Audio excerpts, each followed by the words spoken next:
মা, তাই তো?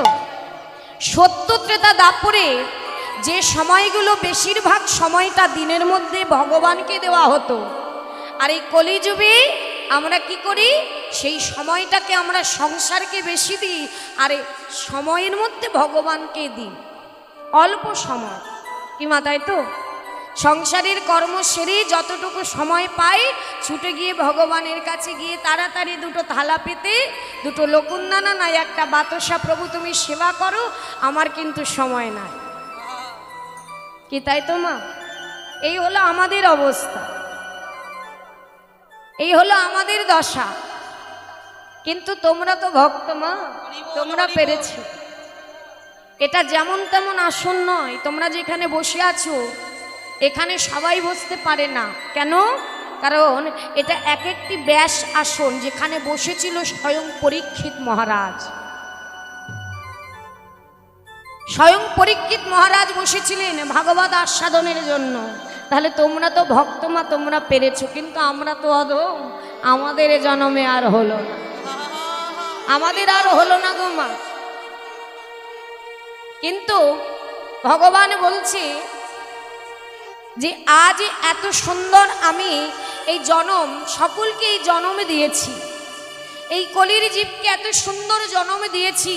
কত সুন্দর এই দুর্লভ মানব জনম। কি মা, তাই তো? এ জগতে এই যে আমরা বাস করি বাবা, যে বাড়িতে বসত করি তার জন্য সরকারকে আমাদের খাজনা দিতে হয়। যে জমিতে ফসল ফলাই তার জন্য সরকারকে খাজনা দিতে হয়। যে পথ দিয়ে হাঁটি বাবা তার জন্য সরকারকে খাজনা দিতে হয়। তা ভগবান বলছে সব কিছুর বিনিময়, মানে আমরা সব কিছুর বিনিময়ে যদি সরকারকে খাজনা দিই, তা ভগবান বলছে আমি যে তোমাদের মূল্যবান সম্পদ দিলাম, তার বিনিময়ে আমায় কিছু দাও। হরি বল, হরি বল। কি মা, কি সম্পদ দিয়েছে বাবা, মনে আছে কারো? ভগবান কি দিয়েছে আমাদের? এই মূল্যবান দেহ সম্পদ। এর চাইতে মূল্যবান কিছু আছে? এই মূল্যবান দেহ সম্পদ, যে সম্পত্তি পাওয়ার আশায় আমরা মাতৃগর্ভে জঠর যন্ত্রণা ভোগ করেছি, 84 লক্ষ জনে ভ্রমণ করেছি, গর্ভ হতে সন্তান আর বাইরে থেকে মা একই সঙ্গে কেঁদেছি, হে করুণাময় কৃপাময়, একবার করুণা করে তুমি আমায় ধরায় পাঠিয়ে দাও। আমি তোমায় কথা দিলাম এই ধরায় এসে আমি তোমারই সেবা পূজা করব। কিমা, কথা দিয়েছিলাম তো, আসবার সময় ভগবানকে কথা দিয়েছি। কিন্তু দেখুন, যখনই মায়ের গর্ভ থেকে মায়ের কোলে পড়েছি, মায়ের ওই চাঁদ বদনটা দেখেছি, আর ধীরে ধীরে এই মায়া পিশাচি বাবা আমাদের গ্রাস করে নিয়েছে। আর যখনই গ্রাস করে নিল, ভগবানকে দেওয়া কথা আমরা আগে ভুলে গেলাম। আজ যার চরণ ধরবো বলে ভবে এলাম, নিজেকে নিজে প্রশ্ন করুন আমরা কি করে চলেছি। যার চরণ ধরবো বলে ভবে এলাম, আজ তার চরণ না ধরে, তার সেবা পূজা না করে, তার দাস না হয়ে প্রতিটি জীব আমরা মায়ার দাস হয়ে বসে আছি। প্রত্যেকে মায়া, মায়ার দাস হয়ে মায়া ছাড়তে পারি না। ভগবানকে এই যে আমি বললাম আমরা থালা পেতে দুটো লকুন্দানা দিই, বাতাসা দিই, ভগবান কি তাতে কষ্ট পায়? ভগবান কিন্তু কষ্ট পায় না। কিন্তু আমাদের নিজেকে বলুন, ভগবান কি ওই দুটো লকুন্দানা পাওয়ার প্রাপ্য? তিনি আমাদের এত সুন্দর দেহ দিল, আমাদের সংসারে দিল, আমরা মা হলাম, আমাদের পুত্র দিল, কন্যা দিল, সব দিল, কিন্তু তাকে আমরা কি দিতে পেরেছি? ভগবান তো বলেনি যে আমার মতো তোমরা করো না, আমি সংসারে ত্যাগী বলে তোমরা হইও না। তোমরা সংসারে থাকো, সংসারে থেকেও কৃষ্ণ নাম করা যায় যদি লক্ষ্যটা স্থির থাকে। কি করে বলেছে? বলে হাতে করো কাম, মুখে করো শ্রী হরির নাম। কর্ম করো, সারাদিন করো, কিন্তু এই হৃদয় মন্দিরে এই যে জায়গাটি শুধু তার জন্য ফাঁকা করে রাখো, এই হৃদয় আসনে তাকে বসাও, আর সদা সর্বদা এই হৃদয়ে কৃষ্ণ নাম করো। চলতে ফিরতে তোমরা কৃষ্ণ নাম করো। হে কলির জীব, এই কলি যুগে কৃষ্ণ নাম ছাড়া কারো গতি নাই, গতি নাই, গতি নাই। শাস্ত্রে বলছে হরের নাম, হরের নাম, হরের নামই বকে বলম, কলৌ নাস্তেব নাস্তেব নাস্তেব গতির অন্যথা। কিন্তু লক্ষ্য করে দেখবেন মা, সত্য ত্রেতা দাপর কলি, এই যে সত্য ত্রেতা দাপর তিনটি যুগ, এই তিন যুগে ভগবানকে পেতে অনেক কষ্ট করতে হতো। কৃত্য যদ্দায়ুতে বিষ্ণু ত্রেতায় যজ্জত মক্ষ দাপরে পরিচর্যায়ং কালৌ তদ হরি সংকীর্তনা। সত্য ত্রেতা দাপরে ভগবানকে পেতে গেলে ওমা কথা নয়, মন দিয়ে কথাটা শোনো। একেতেই তো আমরা সংসার জীব, ওই ঘরে থেকে ভগবানের নাম আমাদের হয় না। তবে আজ এই গৃহকর্তার কৃপায় এই আজ এখানে মধুর বৃন্দাবন তোমরা পেয়েছো, অদূরে বৃন্দাবনে যেতে হচ্ছে না, এই মন্দিরই আজ বৃন্দাবন হয়ে গেছে। আজ কর্তাবাবুর কৃপায় আজ আমরা পেয়েছি, তোমরা পেয়েছো, আমরা পেয়েছি কি মধুময় বৃন্দাবন। তাহলে শেষের দিনের কড়ি গুছানোর সুযোগ পেয়েছো। কেউ এ জগতের সাধারণ কথা বলে সময়টা নষ্ট করে দিও না। সকলের চরণ ধরে বলছি, কৃষ্ণ বলে কাঁদো। এই যতক্ষণ এখানে আছো মা, সংসারকে একটু দূরে রেখে এই হৃদয়টাকে কৃষ্ণের সংসারে নিয়ে যাও। যে প্রভু, যতক্ষণ এখানে আছি, ঘরে বসে তো পারি না, ততক্ষণ যেন তুমি ছাড়া এ নয়নে আমি আর কিছু দেখতে না পাই, তোমার নামে ছাড়া এ কর্ণে যেন আর কিছু শুনতে না পাই, এই বদনে তোমার নামে ছাড়া যেন আর কিছু বলতে না হয়। নিতাই গৌর হরি বল। তাই বলছি, অন্যান্য যুগে ভগবানকে পেতে অনেক কষ্ট করতে হয়েছে, সাধন ভজন যাগ যজ্ঞ সেবা পরিচর্যা। কিন্তু এই কলিতে বাবা কোনো কষ্ট করা লাগে না। কি লাগে? কি তোমাদের সাধন ভজন করতে হয় না যাগ যজ্ঞ করতে হয়? বলছে শুধু হরিনাম করো, হরিনাম করলেই তোমাদের উদ্ধার হয়ে যাবে, তাই না মা? কিন্তু আমরা তা না করে আমরা সারা জীবন এই সংসারের লাগে ভূতের খাটুনি খেটে গেলাম। সংসারকে দিতে দিতে আজ আমার দিন শেষ হয়ে গেল, আমার বয়স হয়ে গেল, চলতে পারি না, তবুও দিতে না পারলে কেউ ভালোবাসে না। আজ বৃদ্ধ হয়েছি, তাই আমায় কেউ ভালোবাসে না।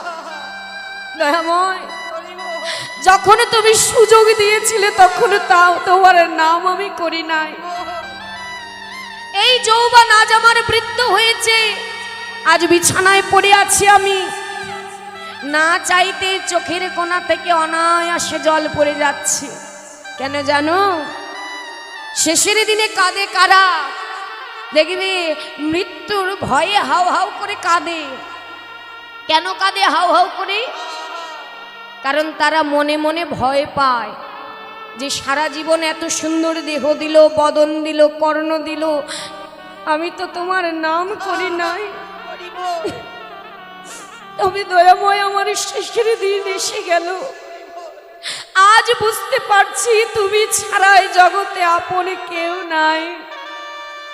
আজ আমি হরি বলতে গেলেও আর হরি বলা হয় না আমার। দেখবেন বয়স হলে অনেকের বাক শক্তি হারিয়ে যায়, অনেকের কর্ণে কানে শুনতে পায় না, দাঁত পড়ে যায়, তখন ওই হরি বলতে গিয়ে হবি বল হয়ে যায়। কানে কৃষ্ণ নাম হচ্ছে কিন্তু দিচ্ছে তবু শুনতে পাচ্ছি না। তাহলে সেদিন তারা হাও হাও করে কাঁদে, প্রভু এত সুযোগ দিলে তুমি, সময় থাকতে তোমার নাম করিনি, তবে আজ আমার শেষের দিন এসে গেল, আজ তুমি ছাড়া আমার আপনার কেউ নাই। মা, কষ্ট করে আমার বাবারা এই যে একতলা দোতলা পাঁচতলা বাড়ি করে দিচ্ছে, আমার মায়েরা সেই ঘরে সংসার সাজিয়ে দিচ্ছে, ভালো ভালো পালঙ্ক এনে আমরা শয়ন করছি। তবে কতদিন? বললেন যতদিন তিনি চাইবে। কারণ এই যে দেহটা নিয়ে তোমরা ঘুরে বেড়াই, আমরা ঘুরে বেড়াই, এই দেহের মালিক কিন্তু আমরা নই। এই দেহের মালিক আমাকে সব থেকে বেশি যে ভালোবাসে সেও নয়। তাহলে কে? তোমার আমার সবার মালিক হচ্ছে একজন, তিনি হলেন আমার ভগবান। তাই গৌর হরি। আমরা যে ভগবানের সন্তান তার প্রমাণ কোথায় জানো? যখন একটি ব্যক্তি মারা যায় তখন বোঝা যায় যে আসলে তুমি কার। যেমন আমাকে দিয়েই বলি, মা, আমি তোমাদের কাছে এসেছি বাড়ির থেকে কীর্তন করতে, মাতা পিতা ভালোবেসে যত্ন করে পাঠিয়েছে।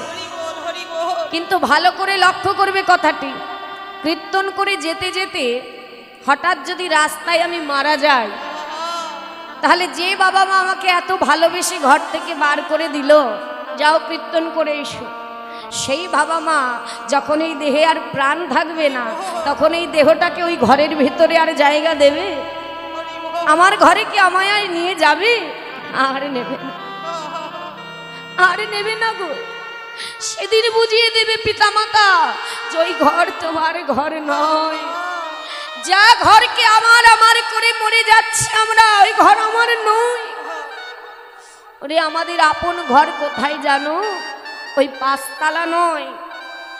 মৃত্যুর পরে বলে যে ধনী, যার কোটি কোটি টাকা আছে, শেষের দিনে তার যে জায়গা, তাকে ওই ভেতরে আর ঢুকতে দেয় না। তার টাকা থাকতে পারে কিন্তু ঘরে আর জায়গা হবে না। আর যে কাঙাল ভিখারি যে পথে ঘাটে ঘোরে, তারও একই জায়গা। কোথায় জানো মা? তবে শোনো, বলি ওই মৃত্যুর পরে ওই পাঁচতলা নয়, আমি মারা গেলে আমায় নিয়ে যাবে কোথায় জানো মা? হ্যাঁ, বলি শেষের তালা ওই তুলসী তলা।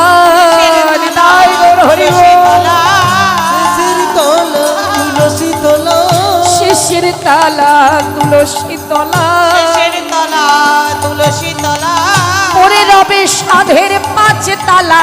শেষের তালা তুলসী তলা, পরে রবে সাধের পাঁচ তলা। আমাদের শেষের বেলা, নিদানের বেলা। হৃদয় গৌর হরি।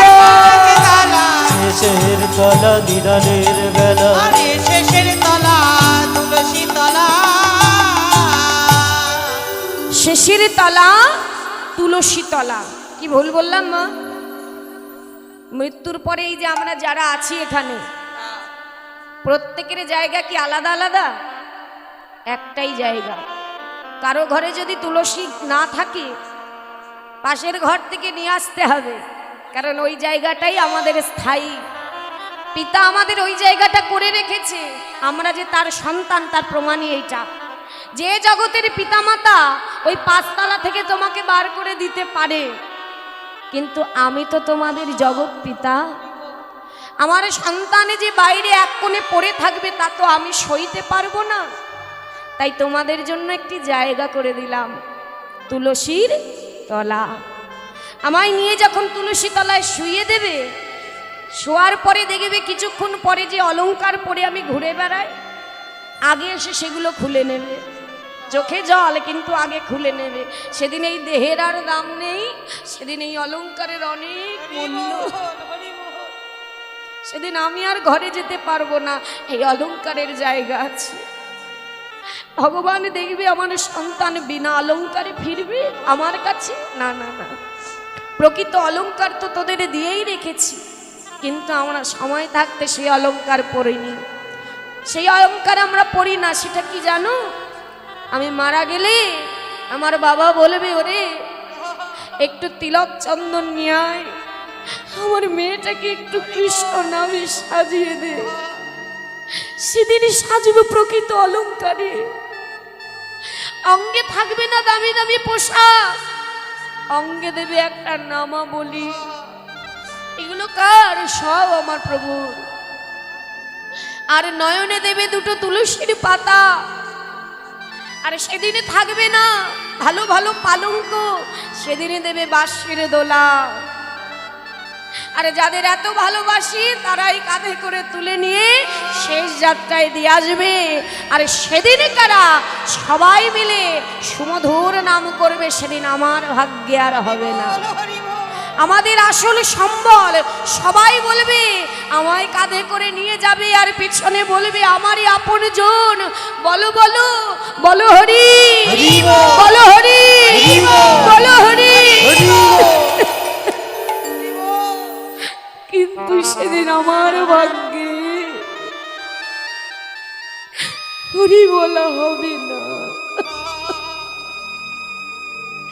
সেদিন আমার ভাগ্যে আর কৃষ্ণ বলা হবে না।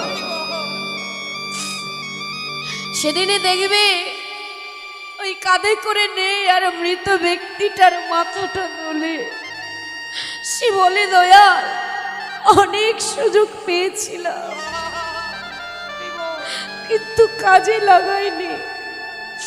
আজ আমার শেষের দিনে সবাই হলো ভাগ্যবান ভাগ্যবতী, কিন্তু আমার ভাগ্যে আর হরি বলা হলো না।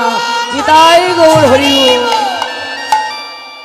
তাই বললেন হেজি সময় থাকতে কৃষ্ণ ভজ, সময় থাকতে প্রভুর নাম করো। এ জগতে ভালো ভালো মন্দির, ভালো ভালো পোশাক, ভালো ভালো প্রসাদ ভগবানকে দিতে হবে না। তিনি এগুলো পাওয়ার আশায় ওই ব্রজ ছাড়েনি।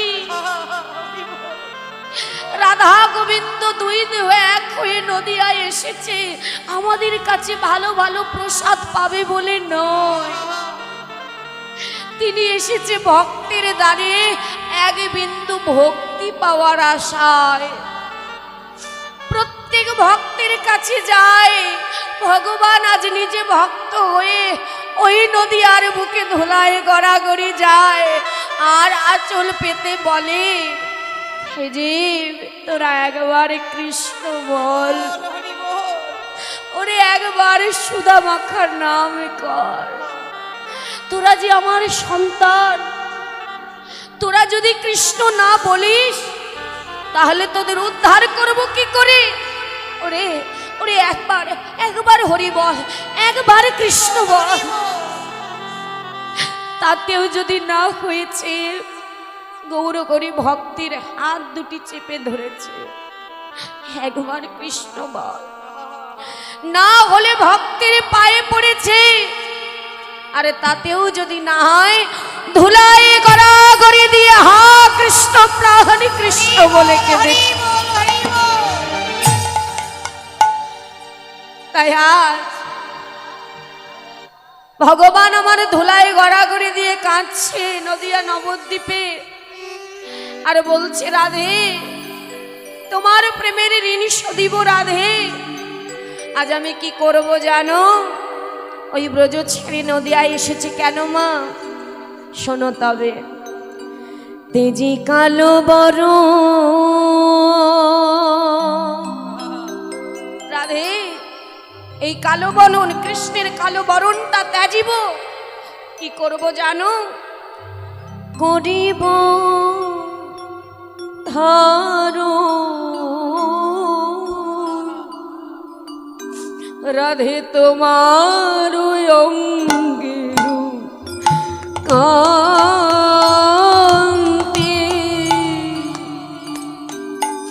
রাধে তেজিকা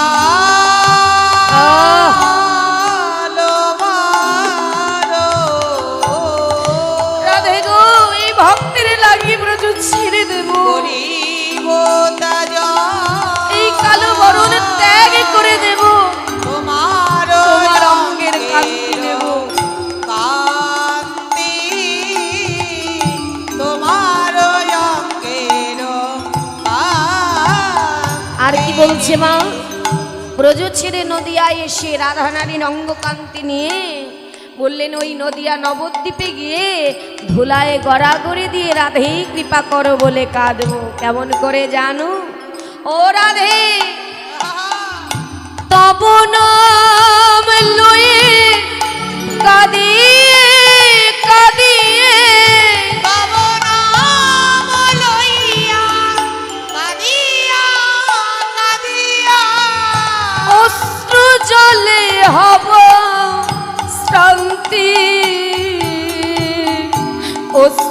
জলে হব শান্তি রাধে। সেখানে গিয়ে কি করব জানো? দেখুন মা, ভক্তের চরণ ধরে কাঁদে আর কি বলে জানো? রাধে আমি ধুলায়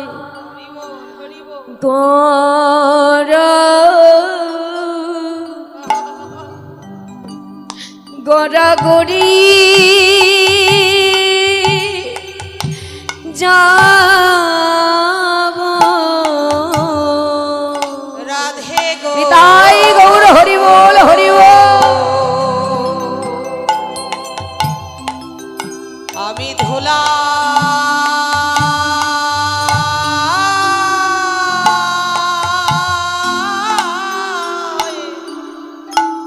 ধুলাই গড়া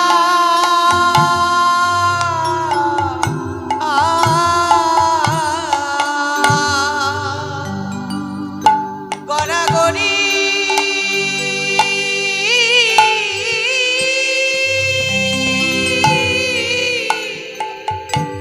গড়াগড়ি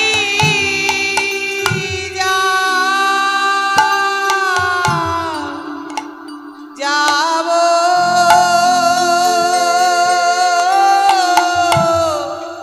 ও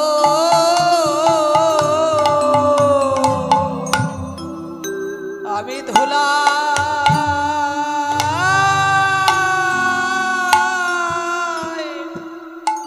ধুলাই গড়া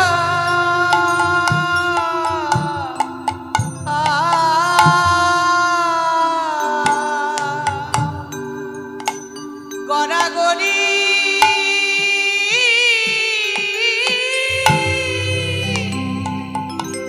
গড়াগড়ি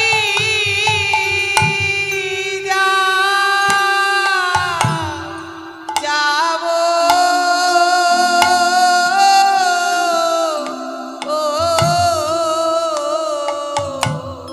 ও গো রাধে কৃপা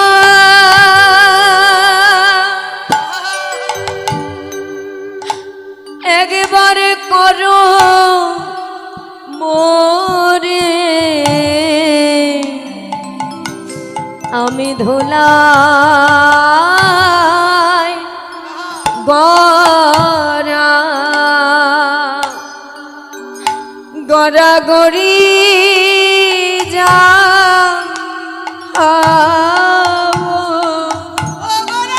তাই গৌর হরি বল হরি বল।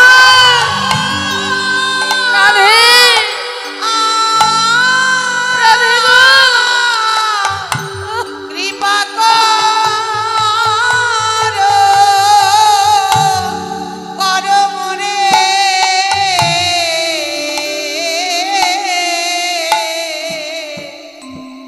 আমি ধুলা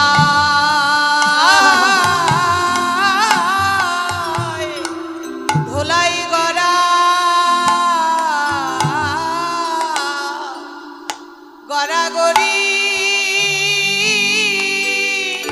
যাব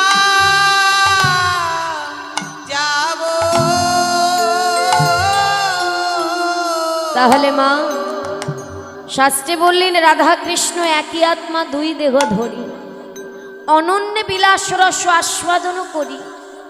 সেই দুই একেবে আমার শ্রী চৈতন্য গোসাই শ্রী রাধার ভাব আস্বাদিতে দোহে হলো এক ওঠায়। সেই দিন রাধা গোবিন্দ দুই দেহ এক হয়ে ভেতরে কৃষ্ণ বহিরঙ্গে রাধা রানীর রূপ নিয়ে গৌরাঙ্গ মহাপ্রভু হয়ে নদিয়ার পথে পথে কৃষ্ণ কৃষ্ণ বলে কাঁদে। তাহলে সেই প্রভুর চরণ পেতে গেলে ভালো মন্দিরে নয়, প্রসাদ নয়, চাই হৃদয়ের পূর্ণ ভক্তি, ভালোবাসা, সরল বুদ্ধি।